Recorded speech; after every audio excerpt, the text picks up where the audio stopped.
again, as Seamus James your flat from the silent said, and I think that all fishermen are comrades. So I think we should stand for a minute as an act of respect for the two of them. Yeah, yeah.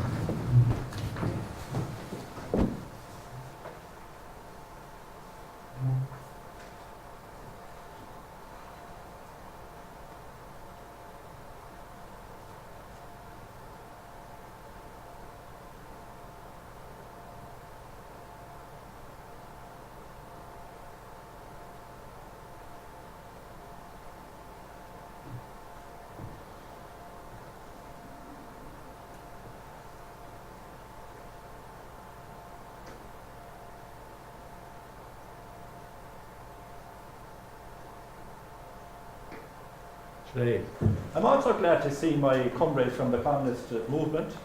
I'm not speaking on behalf of the committee here now, just in case I get into trouble. I'm speaking on my own behalf.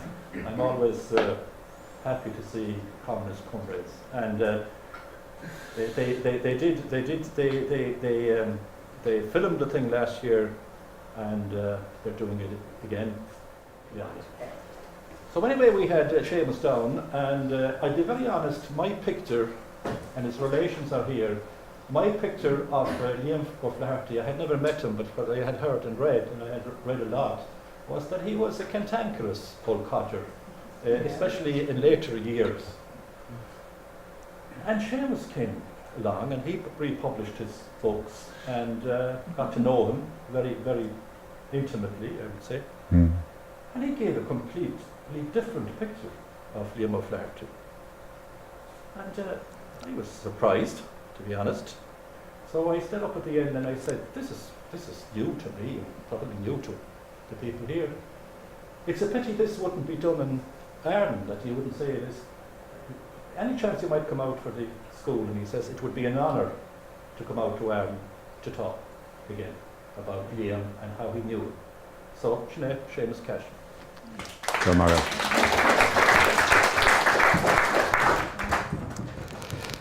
And I thought at the time that I would come out and repeat what I had said or what I delivered on that occasion. But, you know, I went away from that because when I finished my talk, this man here stood up with a card and a list of writings on it and a pencil in his hand, and I was waiting for, you know, questions that I wouldn't be able to answer, basically. And the one question that he asked was, you said that you knew Liam for the last decade of his life and knew him well and intimately, and you said you never had a crossword between you. Or that I'd said that, or something to that effect. Is it true? So I headed the first part of what I want to do and where I want to go with this talk today. Is it true? And the answer I gave then, and I'm happy to repeat it now, is that an unequivocal yes. And I'll talk about how I knew him and what I knew about him and how, like we met over 10 years, right? I probably met Liam, 10 times every year or more, right? So we met a lot, right? We met a lot. In the last couple of years, maybe he wasn't entirely kind of in tune with the outer world. He didn't have a lot of interest maybe in the outer world, but certainly in the first 5 or 6 or 7 years, he was aware and was alert and was alive. And I'll give you an example of how the other side of him was reflected also, in a sense. And I want to go back to the last time I was on Aran, which was with the time Liam came here in 1980 for his last visit. He knew it was his last visit, and I think everybody on the island knew it was going to be his last visit. He died 4 years later. That was on the 16th of June, which is Bloomsday, that he was here. And I hadn't adverted to that until I started looking stuff up. And up at gCapall, just beside his home place on the left-hand side of the road, where the road just curves slightly, I think, in towards the village. And I haven't been back since then, but that's my memory of where the road went in his house. Family house was on the other, across the road, on the other side.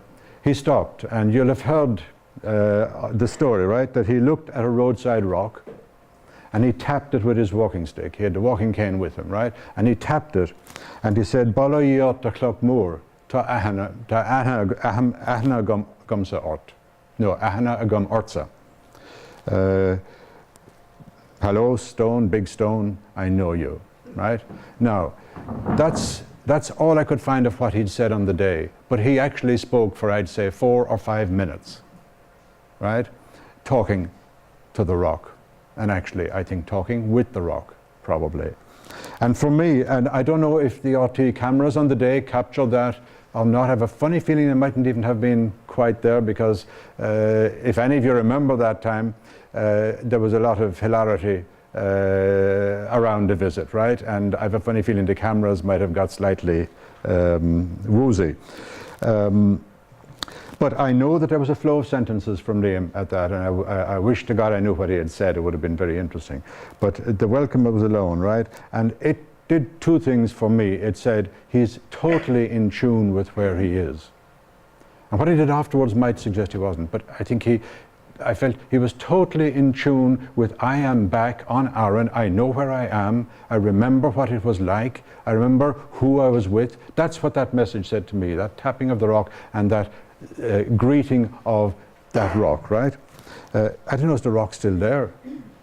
Anybody know? No, before the weekend. Right. Now, that was my sense, that, and I've described this here in a line that kind of came as I was writing out, and this is true. That was the moment of poetry in his visit. That was the moment of the visit, not anything else. Not even, I think, going into the home, right, and being there, right? That was the moment that said, here is the artist back in tune, right, with the rocks that he turned into a whole world of literature, right? And a whole world of powerful and still meaningful literature. So that's what I feel about it. I was down at Dhia Strip in the morning when he landed. I had come over because Kitty, his partner for 50 years, Kitty had wanted me to be there in case Liam got stroppy, right? That's her words to me virtually. Maybe she didn't use the word stroppy, but that's what she meant. Because I got on very, very well with him, but she wanted to be sure that, I could come over and start talking with him if he seemed to be unhappy or uncomfortable in what he was there. And that would, and like he did respect me, and with good reason, right? With good reason. Because I'll come to talk about the publishing in a minute. But I mean, I respected him hugely, but in that 10 years, had got much closer to him than that, and I'll talk a bit about that later on, right? Everyone knew it was a last visit. Liam knew it too. That rock, a meeting place and talking place, virtually outside his family home door, was a place of belonging and of question and reflection, right? Just as he himself had kind of said about the flowers in his poem Na Bláthanna Craige. For anyone who doesn't understand the Irish words, and I don't know if there are people here who do or don't, and my own Irish isn't brilliant, it's only half there. In this short poem, the poet tells the flowers that it's an odd place they've chosen to bloom and to live, enduring the droppings of the birds, the winds of the sea, and they cling to the brink of the cliff, a foggy place torn by waves, right? Where the sun doesn't shine from Monday to Saturday to put a sparkle on them. That's basically what the poem is saying. But the flowers answer him. They say they don't mind because they have the voice of the sea and the music of the ocean. And it's a gorgeous poem, just a beautiful poem. And to bring Liam into the room sort of thing, I'd like to read that now. Na Bláthanna Craige le Lima Flahota. A dúirt mé leis na blátha nach suaireadh an áit a fuairsiúil le bheith ag déanamh air. Teanta suas an seo le brúch na halla, gan fuaimh ach an cloch glas agus salach an na néin, áit bhradach lán le cio agus farga caite, ní scot an green an seo ó luan go sahan le glunder a curaibh. A dúirt na Bláthanna Craige. Is cummaling a store. Táimid faoi dríocht ag ceol na Farraige. One of the finest poems written in Irish in the last 2 centuries. No question about it. It's a beautiful poem. Beautiful poem. So, like those flowers, Liam, in many ways, was constantly out of place wherever he found himself. And he travelled an awful lot. The flowers survived on the barren rocks, right, but were content or contented by the spell and music of the ocean. Liam survived in a world that actually in many ways sort of countered him, because he had a lot to contribute, a lot to add, a lot to move, and he wasn't staying still. He never stayed still. But actually, he too was content with the blossoming he had. He was content with what he had written, and he knew what he had written. And sometimes you can forget that. You know, you read a novel and you think, oh, this is a load of crap, this is brilliant, this is wonderful, and you forget that actually the person who wrote it, the good artist, knew if it was a load of crap or knew if it was good, right? The good artist knows, right? And it gets out when it shouldn't sometimes. Liam set out from Aran in August 1918 to conquer the world, right? And I'm just going to go name a few places. That's really all, because it would take forever to talk about. He circled the world twice almost, right, in the one short period. He worked in London, dozens of jobs, walked out of them, signed up to get a tramp steamer to Rio de Janeiro, tending boilers as a fireman on the way. He enjoyed it. Why? Because it hardened him, right? He enjoyed it because it hardened him. And there's a beautiful quote from somewhere else. He says, "To kill a man is nothing. That does not hurt. But to hurt some living thing, that is kind, is ugly. It's like murdering a dream." Now that's the voice of a man who has been in the trenches, where you have to kill a man. That's the only reason you're in the trenches. There's no other purpose. You're a soldier. So he was trained, and he would have come from Aran, so he would have been tough enough anyhow, right? But he was trained to kill, trained to fight, and he was in the guts of the trenches, right? And he's written about it really effectively and powerfully and well in Return of the Brute, a novel which, when it came out, was kind of dismissed by the critics because they couldn't see beyond the fashion of the time, perhaps. But the poets, and it was Dave that reminded me of this, the poets of the time were heard, right? But he wrote this in the same vein about the same issue, and as powerfully, right? And that's important to remember. So he enjoyed it as he hardened. I no longer minded the stifling heat or the terrific work. I felt equal to my comrades and could use oaths as foul as theirs. My habits became just as coarse. So he's honest. On board he had an open fight with a seaman, and though he was knocked down, he says 17 times, that's, maybe he was, but I mean, that's exaggeration, I would imagine. He refused to surrender, and he went after a ship's officer with a hammer. But he avoided punishment because, he says, he played the shell shock card with the friendly captain. Now, I believe him in this instance, but this is the only instance ever I am aware of that he might have played the shell shock card. Because elsewhere, he allocates to his nature his behavior, not to what happened to him in the trenches.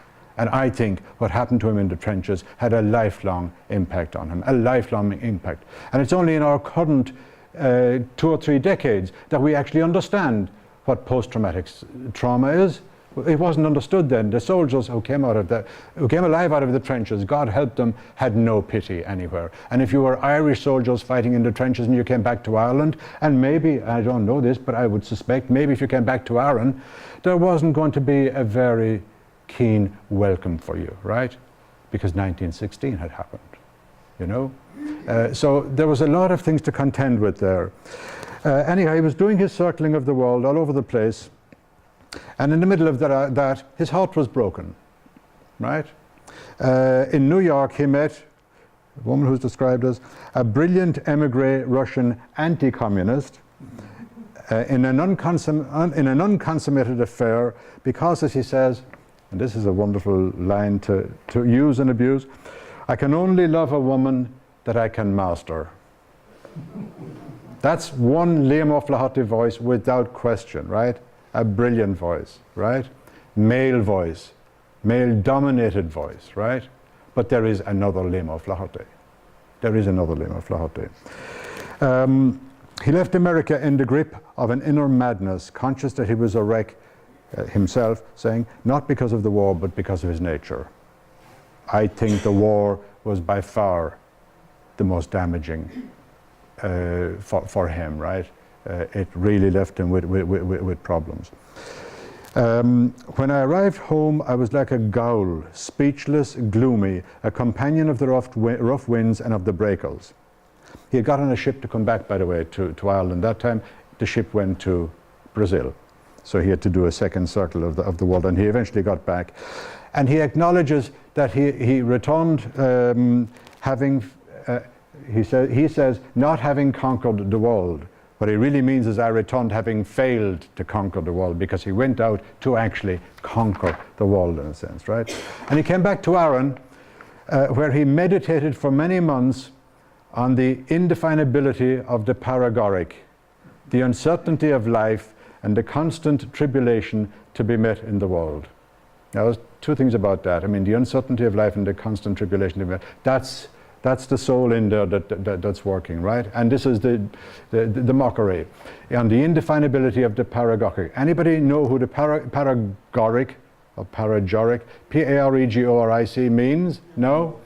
It was a medicine consisting of opium flavored with camphor, aniseed, and benzoic acid, formerly used to treat diarrhea and coughing in children.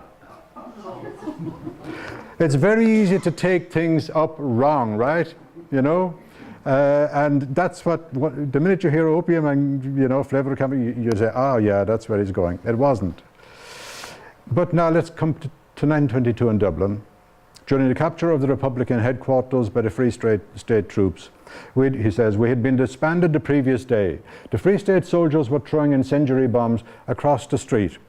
Then I heard an old woman in a group behind me say, did you hear that bloody murderer, Dhia Mo Flahati, is killed, thanks be to God.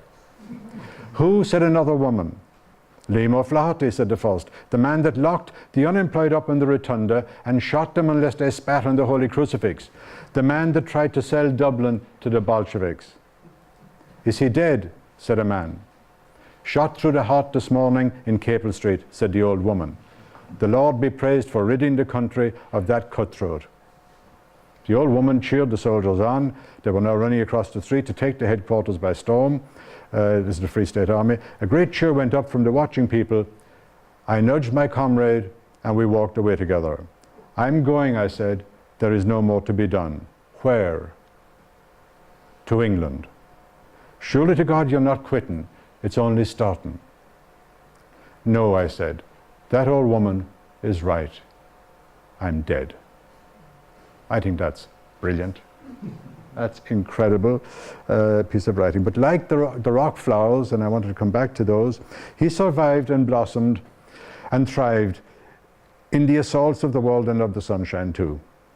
And in him is content, but a powering forth of listening to the sounds and rhythms of life in the physical world around him is what he was about, right? Within a few years, and this just pinned us down to time. Within a few years, he wrote The Cow's Death, The Sniper, 1923, Thy Neighbour's Wife, 1923, The Black Soul. He met Edward Garnett, his literary godfather and mentor, and he was just as lucky to find a good agent. In fact, even though the agent described him as a tiresome client, and he described the agent to me as no good, eloped in 1926 with Margaret Barrington, had a daughter Pegeen that same year, right? And for the next 10 years, he could blossom and write novels, biographies, short stories, right? Like these flowers, he was thriving on treacherous rocks of the world, overcoming and creating his way through his serious, debilitating shell shock trauma. Shell shock that he once described as living with exploding shells in your brain all the time. Right? It's easy to forget that. It is easy to forget that. And I decided to write out the years. From the age of 19 to 26, he was in the trenches, shell-shocked, invalided out, and sets off to conquer the world twice, right around the world. Between 27 and 35, he wrote one rejected novel of 150,000 words that he sent to his brother Tom for comments. It had been rejected. He sent it, and Tom told him, novels are more than barroom brawling stories. And he learned the lesson. Right? He learned the lesson. He then went on and he wrote and published 5 novels in that period, his first short story collection, a biography of Tim Healy, 7 major works, plus loads of short stories and miscellaneous pieces as well. And then age 36, he had a nervous breakdown. Right? That's Inis Mór. That's where he was, how he came into being as a great man of literature, right? And this period was considered by him and by others as the most vital in his life, right? It was a blur for him, right? But I changed its course deliberately as if some preposterous devil had thrust his hand down my throat, gripped my gizzard and turned me inside out. He was quite happy to go through all of this in one sense, right? As any artist is. It's what you do, right? Until then, and this is very interesting, he had been terrified of life because God failed to reward good and punish evil. That's a very keen observation. The lesson of war, bringing cynicism and despair, was like a poison drug, and now he came to understand that experience is good and innocence is evil. And that's something to think about. That is something to think about. And what Ruth Dudley Edwards says, and I'll be quoting something from her again in a minute, is it was partly that perspective on life that made many of his books so original and made it possible for him to identify with the characters in his novels. And she talks in particular about The Informer as, you know, being the first sort of psychological Irish thriller, basically. The thing is, Liam's writing got to the soul. It didn't just stay at the first, second or third levels of humanity. It went to the soul, right? But remember, this man also had other moments. And we'll come to the other moments later on because it's time to come to me, right? Because I'm part of the Inis Mór story now. Who am I? I come from a little village in East Cork called Connacht. Tiny village, 20 houses, 3 pubs, church, big chestnut tree in the middle of the village. I grew up with a very calm, easy childhood, no traumas, no problems. I went to Maynooth to be a priest. I was going to be a priest from the age of 3 or 4, right? I used to take great pleasure in Maytime running to the church with my surplice and soutane in a black bag over my shoulder, right, to go up for the May devotions, right? So I came out of that kind of background. Went to Maynooth, discovered 2 writers in Maynooth that I had never heard of. Went through secondary school education was very different then, right? It was still stuck back in Victorian times. It hadn't moved forward. I hadn't heard of Inis Mór in that, right? Not then. But the 2 writers I did hear about in Maynooth were T.S. Eliot, poems like The Wasteland, The Hollow Men and stuff like that, and Camus, the French writer, Camus. And those 2 writers changed how I saw the world, right? And saw myself. And I left Maynooth and I fled to darkest Africa. Had a great time in darkest Africa, came back and taught for a year, but joined an international Irish publishing house called Irish University Press. And I worked with them for about 6, 7 years. And that's where I really got my training, right? We had a terrific American editor there. She was a disciplinarian editorially, and it was fantastic. So we got a very good training there. So when it closed down, and it's a big, long other story, fairly suddenly in 1974, I was on the dole, right? And I applied for a teaching job. There was 800 applicants for one job that I applied for, right? So I hadn't a hope on earth of getting back to my own kind of beginnings in that way. But in Irish University Press, I was in charge of kind of a section of reissuing of recent and out-of-print literature and studies. And two studies that were in manuscript form there that fell by the wayside because of that were Pat Sheeran's book, he was a Galway academic, The Novels of Liam O'Flaherty, and the other one was A. Kelly's book, I don't have it there, Liam O'Flaherty, The Storyteller. So I went chasing those because I knew of their existence, and unfortunately A. Kelly, who's Angeline Kelly, whose father was a gambling friend and drinking friend of Liam's in London, which is how she got to studying O'Flaherty. She's a really wonderful scholar. She's 90-something now, and still totally alert. But she came back and she'd already placed her book with Macmillan, right? So that was gone. But Pat Sheeran's book was still there. But so I published that, and that's a great book. And I do commend it in the libraries. If you want to know something about O'Flaherty, read the first half of that, which is biography, basically. Just read that. You know, it's really good. But A. Kelly is the woman who led me to O'Flaherty. She had known Liam and Kitty because she had pursued, well, the father was a connection, she pursued them on the short stories, and in her manuscript it said there were about 20 or 25 short stories that really have never been collected in book form. And Pat Sheeran had said in his book that there's a novel that was only ever published in The Humanist in 1920, I forget when, right? And that was called The Wilderness. So there were two new books to be published by a major Irish writer who had kind of fallen aside in the publishing world.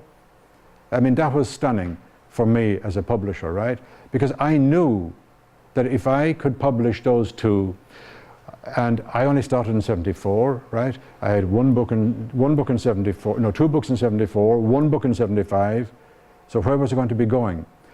I took a gigantic leap as a small publisher, right?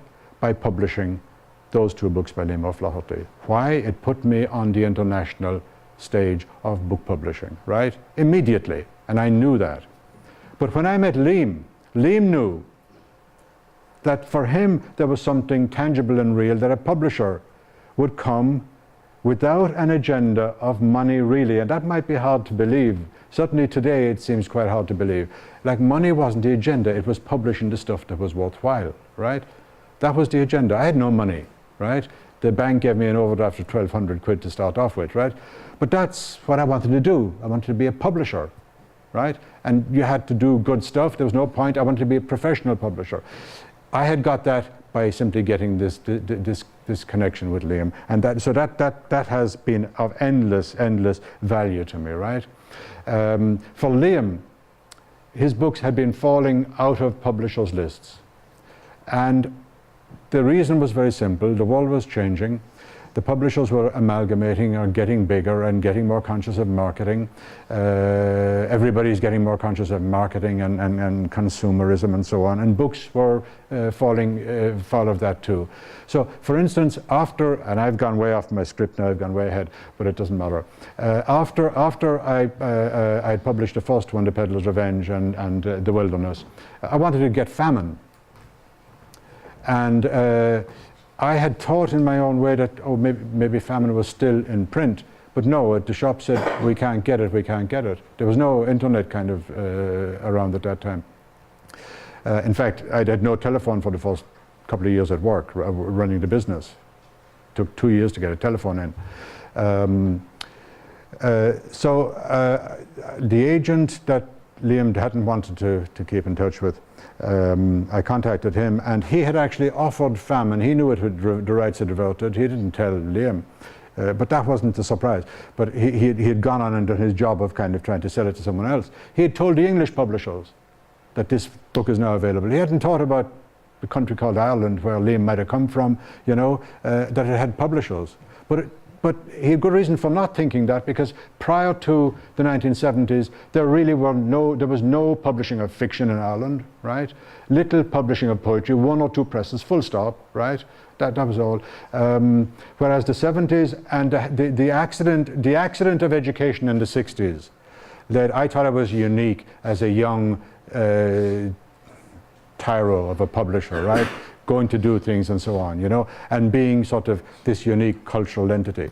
Not at all, I discovered a few years later, because in Germany, in the United States, in England, in France, small publishers were blossoming, right? New small publishers, a new generation was coming in and taking over. That was what was happening, right? And being the access route for new generations of writers. So anyhow, it so happened that the publisher that had got the right to famine from the agent, I knew. So I picked up the phone and rang and said, look, I'm publishing off Flaherty. I have a contract with Liam for my first book that says I have an option on any book of his that goes out of print. So you don't have any entitlement to that. Now, fortunately, he was actually a very good publisher for Irish literature, a man called Colin Smythe. Very, very good stuff. He had no problem with it, so I took it back. I wasn't going to let it go. The reason famine, and the same happened with The Informer a few years later, the reason famine and The Informer were no longer of interest to UK publishers was they weren't selling enough copies a year without any support, because there was no support for them, right? If a book is on your backlist, it's just on your backlist and you hope it'll keep turning over, right? If they didn't sell more than 5,000 copies, they just dropped them from the list and they didn't care who they dropped. There was a new generation of editors in there, they wouldn't even have known who O'Flaherty was, right? So that's really how O'Flaherty came back to Ireland. But then I did apply kind of an imaginative way of publishing as well. Like, for instance, I followed The Peddler's Revenge and The Wilderness with 2 children's books, right? By taking 2 short stories and turning them into books, illustrated, right? The Test of Courage and All Things Come of Age. If you can find those books and they're not after falling apart, you'll have a very valuable little commodity there, right? Because we did them in a lovely hardback edition, right? And stitched the things, but they were stitched to a bad binding material, and they fall apart too easily, which is a bit of a tragedy. But that gave a new dimension to Liam O'Flaherty again in the media. Children's books, children's stories, right? But remember, at the age of 12 or 13, I was reading Dickens, you know? And we were talking about this earlier today, you know, where do you really need to have this mid-range of books for, you know, for teenagers and whatever? You probably do, because I got my own son to read in that kind of fashion. Anyhow, but Wolfhound Press as a publisher, now I spent too long the last time describing the offices of Wolfhound Press, and I'll not do it now, but I can't do it I can't bypass Wolfhound Press without mentioning Mr. Hogan. Mr. Hogan owned the premises I lived in, and Mr. Hogan was a rotund emigrant with a lot of imagination, no money, and not sure exactly where he might go or want to go. But he loved the concept of having a publisher in his quite bohemian muse, which he reconstructed out of found materials in Dublin skips and building sites, right? I mean, it was a great place to live in. That's where Kitty, Liam's partner, came the first time to meet me. It was at the end of a long laneway in Rathgar, which is a very good address, right? But the house wasn't a good house. And Kitty arrived up in a taxi, and the doorbell rang, and I went down, and I knew immediately that I was speaking to elegance and money, because she was slim, elegant, blue-rinsed, kind of dressed in the most expensive of clothes. And I mean, I don't see clothes, but I would have recognized that these were kind of expensive clothes, right? Kitty was a relative, a descendant of an American president, Harding. And I've checked up something since, because Liam always said, whenever this arose, like, and the Kitty Taylor, Harding Taylor, when the Harding part of the name was mentioned, Liam would say, oh, I'm the worst president America ever had. And that is the reputation he had. But I've discovered why. And this is really interesting. because he was the first American president to go down to the South and tell the black people they were entitled to equality. That wasn't welcome at the time, at all. And that has to be the core reason why he was suddenly not, and he died in office as well, so he didn't have a second. But anyway, I thought that was really, really extraordinary. I only discovered this 2 or 3 weeks ago. Google is fantastic for some stuff when you start chasing it. But that's the case. And he seemed to have had a lot of progressive ideas, but he was in the wrong place for progressive ideas at the time. So anyhow, Kitty came in, half fell on the way in the door and half fell on the way up the stairs to where the office was, and I thought, that's it, I'm not going to get further than today.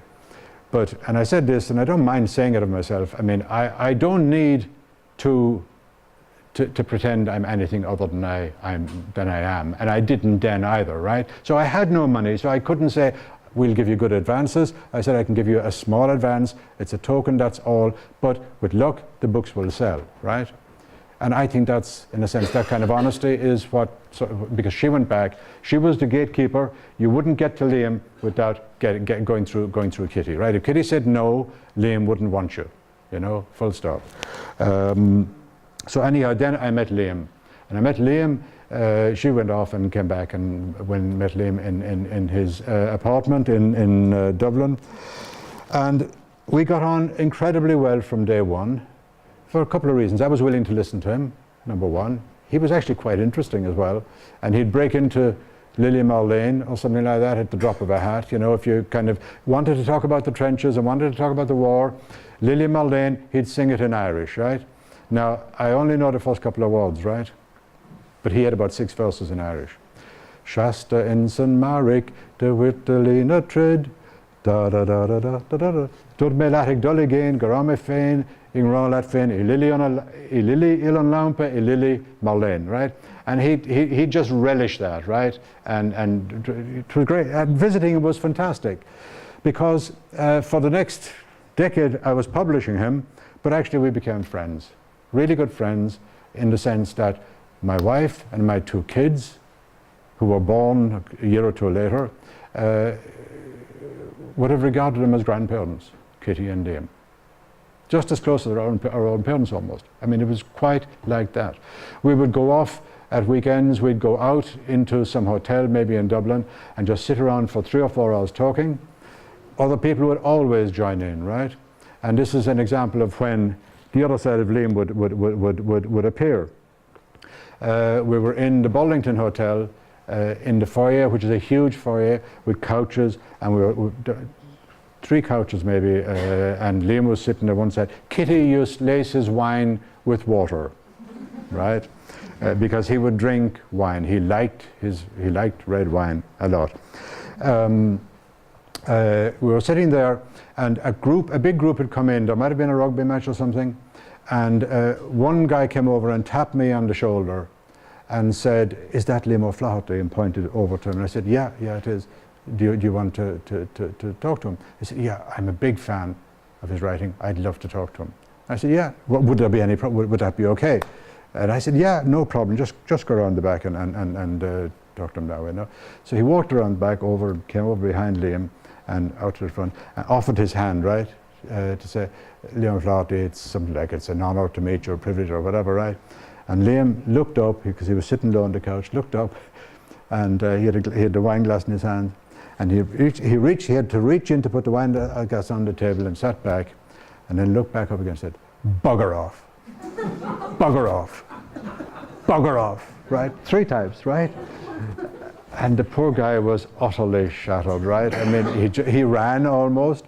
Now, I have a memory blank myself. I can't remember, because it would be kind of in my instinct to have gone after him and said, look, explain that whatever, But anyhow, that is the side of Liam that is always spoken about, right?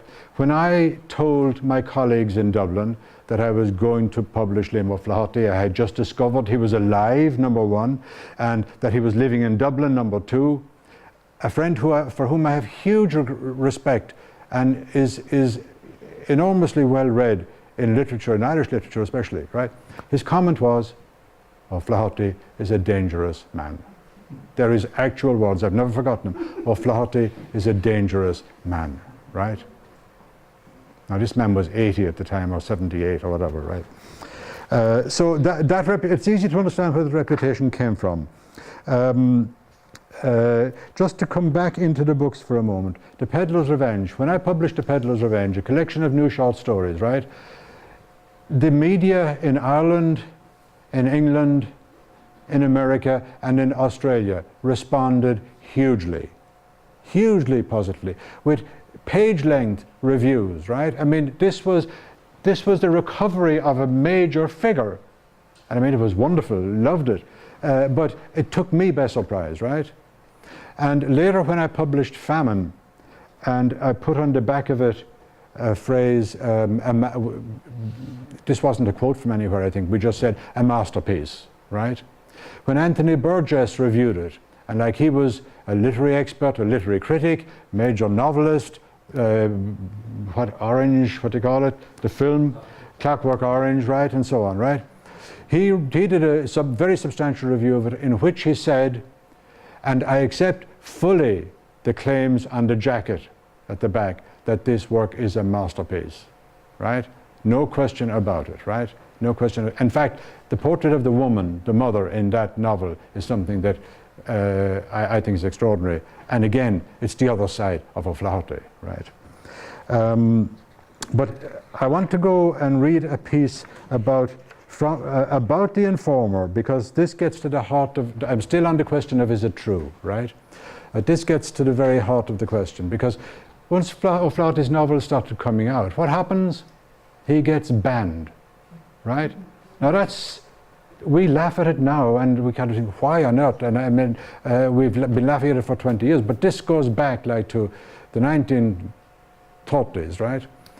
And he gets banned, right? Now, the man who knew and understood what that meant was William Butler Yeats. And William Butler Yeats wrote this about that. And I think when I read this, Yeats went up in my estimation enormously, right? Because here was, excuse me now, oh yeah, sorry, it's down here. The Puritan, right? He wrote in the Manchester Guardian in 1932. The prohibition of Mr. O'Flaherty's The Puritan is the prohibition of a novel which may grow into the importance of Maria Edgeworth's Absentee, her novel. Synge began the deepening and intellectualizing of the Irish drama. O'Flaherty is the one writer with a great popular gift who has attempted the same for the Irish novel. For anything comparable in power to The Puritan, I have to go back to certain chapters of John Banim and to parts in one or two of the longer novels of Carleton.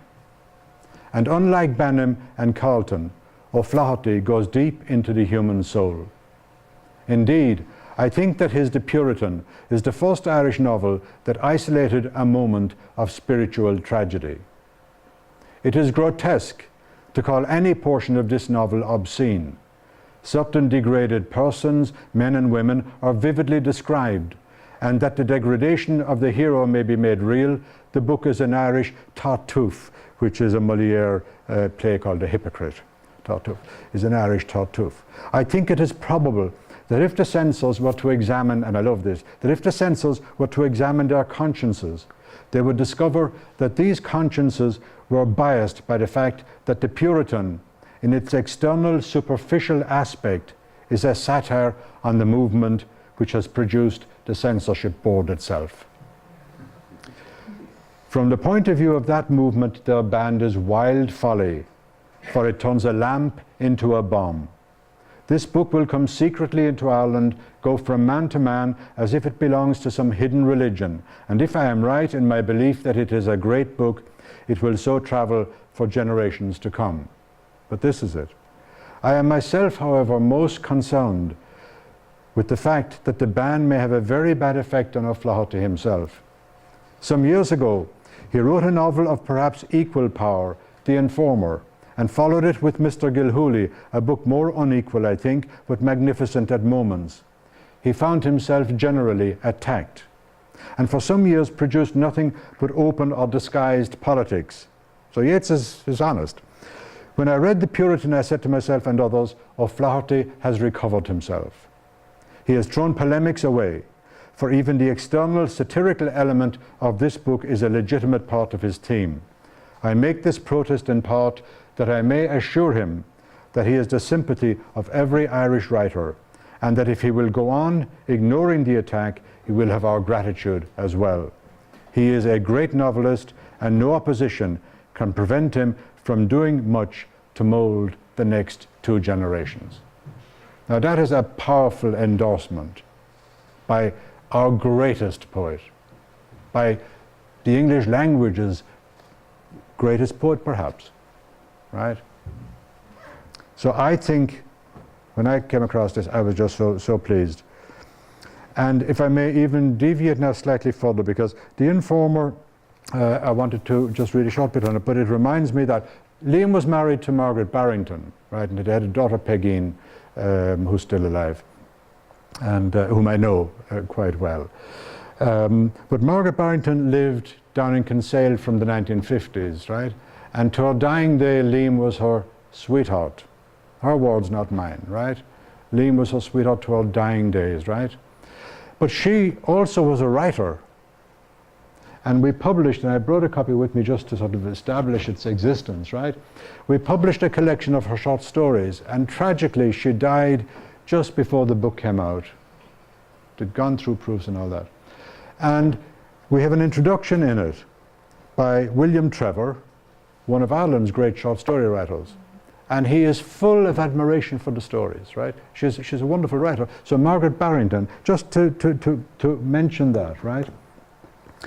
And I said as well, this is stating it, we kind of tried to publish a little bit imaginatively, right? We did a lot of books on O'Flaherty. We did about 15 different books on and or by and on O'Flaherty, right? And around him. But we also sold the postcard rights to one of his short stories. What does that look like from there? A landscape, right? It's the short story called Fishing. Now, I don't know if it's still in existence or not, but that was produced and published and sold, right, as a postcard, right, by, who are they, GL, I don't know who they are now at this stage, it's a long time ago. And of course it's a way of advertising the book from The Peddler's Revenge in the story as well. We also did the letters, right? Kitty had wanted me to get the letters, and her son gave them to me. And there they are. And they are an extraordinary, they're nearly all to Kitty. I mean, there are other publishing letters in there and so on as well, but they're letters to Kitty. Liam loved Kitty, Kitty loved Liam. There's no two ways about it, whether love exists or not, right? These two people were together. Now, they were apart for probably most of their lives rather than together, but they were never not together, right? And Kitty was just a wonderful woman. When he had written novel, written Famine, he gave Kitty a copy in which he wrote, "This is Kitty's book in memory of Jamaica, Martinique, Greenwich Village, Guaitari, Paris, where we wrote it," from Riley. Riley was a name he used. He used Ganley as well, and he used Rathogan, I think, as well, right? He had a range of names he used. He knew Kitty as Kitty Pie, right? And that man, that story about the bugger off thing, right? Kitty, we'd be out and Kitty would get up and go to the ladies or something and come back. She would always circle around the chair that Liam was in, right? And brush her hand across the back of his head. Just did it. She just did it naturally, right? And it was quite beautiful. It was quite beautiful to see, right? We were in, Liam would come out to our house with Kitty frequently, right? And the kids would play, right, with him. And he would play with the kids. They grew up in a pram that Kitty told us Liam bought for her, right? Well, it was Kitty bought it, of course, right? But they would play with the kids. And Liam loved the kids, right? My daughter told me that he never ever called her Sarah. That's the name we christened her. She changed her name later to Sorika. She didn't want to be called Sarah. Liam called her Sorcha. Now, not Sorcha, which is the name she took, but Sorcha, which is the Irish version of it, right? Whereas I'd forget that she had changed her name, right? I all the time do. I almost still say Sarah, you know, Dad, you know. But the kids loved going there, right? And like they'd always, Kitty would bring along some chocolate animal biscuits or something, right? Children stuff. And Liam would mess with the kids on those, right? Start nicking them and refuse to give them back and so on. He liked playing with the kids, but he liked talking to children as well. This is quite unexpected for me in one sense. We were sitting in a cafe in Grafton Street, and there were two schoolgirls in a table about 3 or 4 tables away, and at some stage one of us noticed, I don't know who it was, said they're looking over, and they were talking, and next thing they got up and they came over sort of very hesitantly and diffidently to the table, and they said, are you Liam O'Flaherty? And sit down, right, was his reaction, you know. And he talked to them for quite a while. They were actually doing him in school. They had a short story about him in school. They recognized him, and there was no question of dismissing them, right? So he wasn't just a one-sided man at all. And there's a very important, and I probably have run close to time because I want to leave a bit of space open for questions. But a recent study of the Peddler's Revenge, right, done by a scholar, which looks at the writings of Liam and of Eilish na Gaibhne in terms of gender, right? Genderization, right? And that Liam's writings are always seen as the male voice, the male, right? But he says, if you look at his stories about travelers or tramps, right? Or people like that, that in fact the words used reveal more than is evident from the apparent story, right? And certainly vastly more than the evidence of some of the stories. Like The Fanatic is a really great story, and there's a lot of hardness in that. But let me just get the selection of words that the scholar took out of the Peddler's Revenge specifically to indicate what he's talking about, right? Where the male-female is blurring, right? And that O'Flaherty would have known what he was doing, right? Yes, the male travellers in all three are disparaged for their loose morals and their association with the workless class. They are these are words from the story, sensuous, languid, womanish, graceful, animal attributes, right? These are the attributes of the men, of the traveller, of the tramp, right? So he's quite aware of the duality, in a sense, of our natures, right? That we are not all macho, all whatever the opposite of macho is, I'm not too sure. Actually, what is that a word that's the opposite of macho? You could say butch, maybe. Maybe. That's macho, but yeah, it's interesting. I don't know what. Find a word. There must be a word. Feminine, maybe. It's not quite the same as macho. No, not quite the same. Anyhow, did I want to say something else before I finished? I did, yes. Just one other slight comment. In the 1920s, 30s, and 40s, the restaurant, in fact up to 1967 I think, the restaurant, the most famous restaurant in Dublin was Jamais restaurant. I was never in it myself, right? Now, it was the place for the well-heeled locals, the visiting dignitaries into the 60s when Beatle John Lennon dined there and signed the visitor's book, and he said, the 3 others are saving up to come here. Yeah, right? By 1928, it was a haunt of writers, painters, artists, also for politicians, diplomats, social climbers, the very wealthy and the hypocritical, right? In other words, a high-class French restaurant. Now, Liam O'Flaherty would come into that restaurant, whether he had booked or not, and a place would be found for him, right? But what Ulick O'Connor told me was that Liam would come in the door, right? He was a tall man, elegant, well-dressed, right? Confident, etc. He said, Liam was known at the time as the handsomest man in Europe.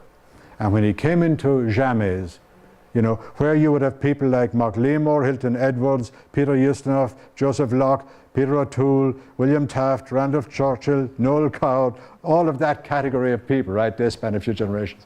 The heads would all turn because he would come in and walk right across it to wherever the maitre d' already had found a table for him by the time he appeared at the door, right? Every head would turn, right? That was another side of Liam O'Flaherty. He could live within or move within the social world with utter confidence as well, right? So I'll leave it there because there's a lot more. I was going to read a letter that I wrote to Kitty's son about Kitty's funeral. Kitty died, Liam died. I do want to say one thing. Liam died and my daughter put a rose on his breast in the coffin, right? And that was really beautiful. In the church, and I do want to say this because I think it was a wrong thing to happen.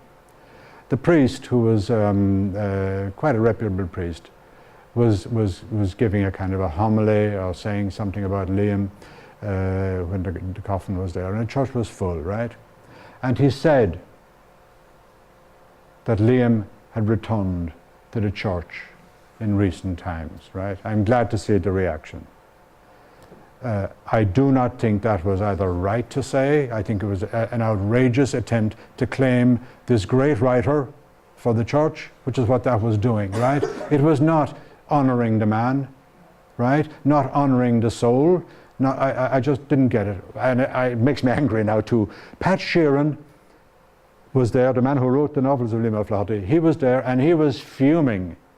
And he went off and he wrote a pamphlet or maybe a postal thing, but a pamphlet. I've never managed to get my hands on a copy of it. If any of you do, let me know because I would love to get my hands on a copy of it, right? But about that, it was an appalling thing to do, right? I mean, and the particular priest should have known better, but that made me very angry. I had to go and tell Kitty, when Liam died in the hospital, I had to go and tell Kitty that he was dead, right? Well, she knew he was going to be dead anyhow, but she was very ill herself, and she was unable to attend the funeral. She died herself. He died in '84. She died in 1990 or 91. So she lived on to a very good age. She lived the last years of her life in the Burlington Hotel with a 24-hour nursing and so on. Like, she did come from a very wealthy family. And I organised a funeral for her in Dublin because those of us who knew her and who had known Liam wanted, you know, her son in America had wanted the body cremated and the ashes sent straight back to America. But we wanted the body kept so that we could have the funeral. So I organised it in a nursing home in the north side of the city.